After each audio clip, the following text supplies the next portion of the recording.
تفسیر القرآن آج کا سبق سورۃ القصص آیت نمبر 45 سے 47 تک۔ اعوذ باللہ من الشیطان الرجیم،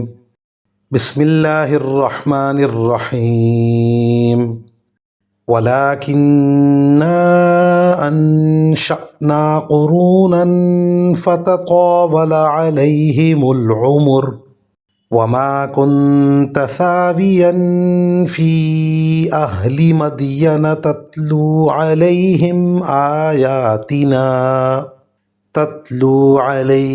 آيَاتِنَا وَلَٰكِنَّا كُنَّا مُرْسِلِينَ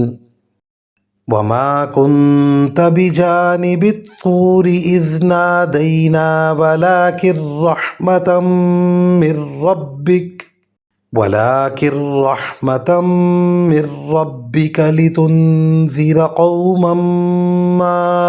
أَتَاهُم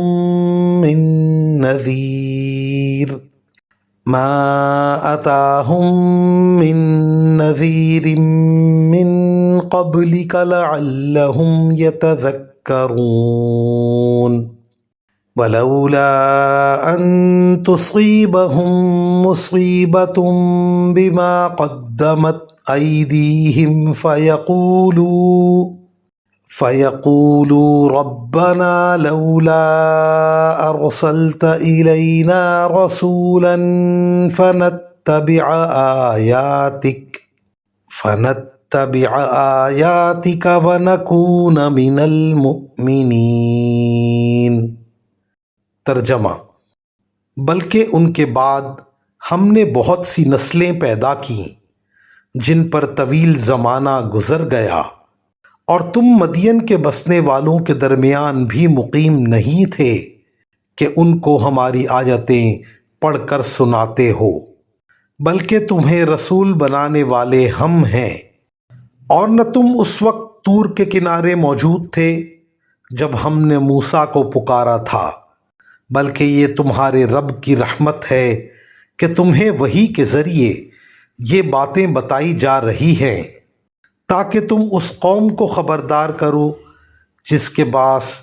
تم سے پہلے کوئی خبردار کرنے والا نہیں آیا،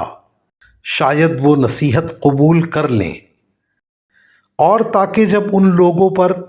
ان کے ہاتھوں کے کرتوت کی وجہ سے کوئی مصیبت آئے تو وہ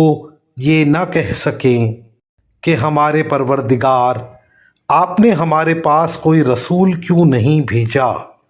کہ ہم آپ کی آیتوں کی پیروی کرتے اور ایمان والوں میں ہم بھی شامل ہو جاتے۔